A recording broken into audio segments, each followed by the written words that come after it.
नमस्कार दोस्तों, मैं डॉक्टर अश्विनी बस्सन। दोस्तों, ये केस है मैस्टाइटिस का, थनैला रोग का। आप देखिए, मैं अभी एक डेयरी में पहुंचा हूं और इनकी दो गाय, दोनों में मैस्टाइटिस है और दोनों का एक थन इफेक्टेड है कि एक थन में दूध नहीं आ रहा और अगर दूध आ रहा है तो वो फटा हुआ आ रहा है। तो ऐसे केसों में जहां पशु का एक थन खराब होता है, आपको उसमें इंट्रा मेमरी ट्यूब इंसर्ट करनी है। एक ट्यूब इंसर्ट करने से ही आपको अच्छे रिजल्ट दिखाई देंगे। आपको मैं बता दूं कि ये जो गाय है, इसका एक थन ये वाला इफेक्टेड था, तो एक ट्यूब डालने से ही इसके थन से जो पहले पानी आ रहा था, अब उसमें से दूध आना स्टार्ट हो गया है।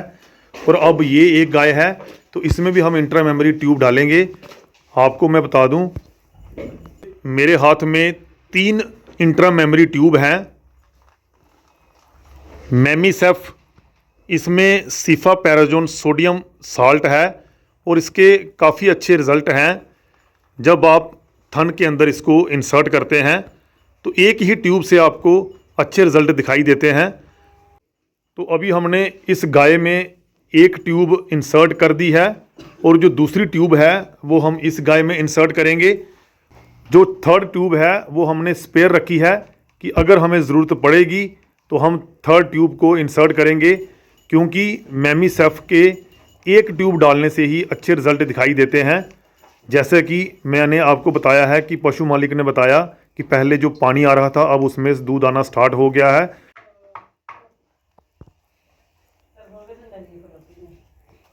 दोस्तों, इस तरह से ये ट्यूब आपको पैक में मिलेगी।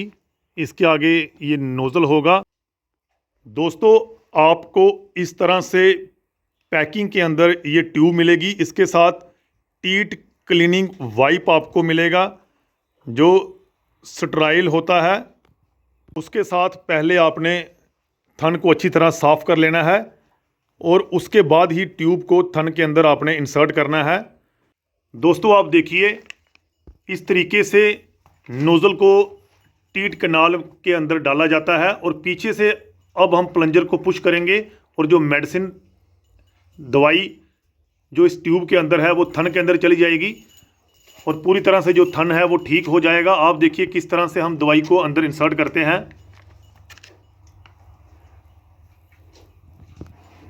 आप देखिए, अब जो दवाई है वो अंदर जा चुकी है। आप देखिए, मेरे हाथ में 2 ट्यूब्स हैं। जो ये वाली ट्यूब है, इसके अंदर जो दवाई थी वो थन के अंदर जा चुकी है, इसलिए इसका जो प्लंजर है वो हमने पुश कर दिया है। और ये वाली जो ट्यूब है, ये वाली आपको दिखाई दे रही है, इसका जो प्लंजर है वो भी पीछे है, क्योंकि ये अभी पैकिंग में है। तो इसको हम बाद में जब ज़रूरत पड़ेगी तब यूज़ करेंगे। तब तक आपने पैकिंग से ट्यूब को बाहर नहीं निकालना है जब तक आप उसको यूज़ ना करना चाहें। तो आप देखिए, ये ट्यूब जो है वो अनयूज्ड है, इसको हम बाद में यूज़ करेंगे।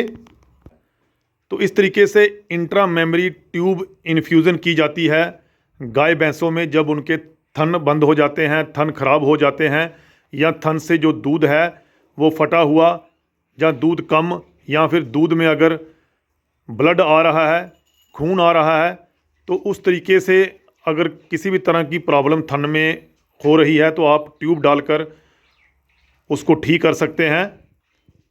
तो इस वीडियो को आप ज़्यादा से ज़्यादा लोगों में शेयर करें, लाइक करें, मेरे चैनल को सब्सक्राइब पक्का करें, ताकि इस तरह की जो अवेयरनेस वाली वीडियो होती हैं जिससे जो किसान वीर है, जो पशुपालक है, उसको नॉलेज मिलती है किस तरह से वो अपनी डेयरी को इन बीमारियों से दूर रख सकते हैं और अपने पशु को अच्छी सेहत प्रदान कर सकते हैं, ताकि उनकी दूध की मात्रा बढ़े और किसी भी तरह की जो बीमारी है उनके पशु को ना लगे। इस तरह की और भी मोटिवेशनल वीडियोस मैं आपके लिए लेके आता रहूँगा। आप मेरे साथ जुड़े रहिए, मेरे को सपोर्ट करिए। बहुत बहुत शुक्रिया, धन्यवाद।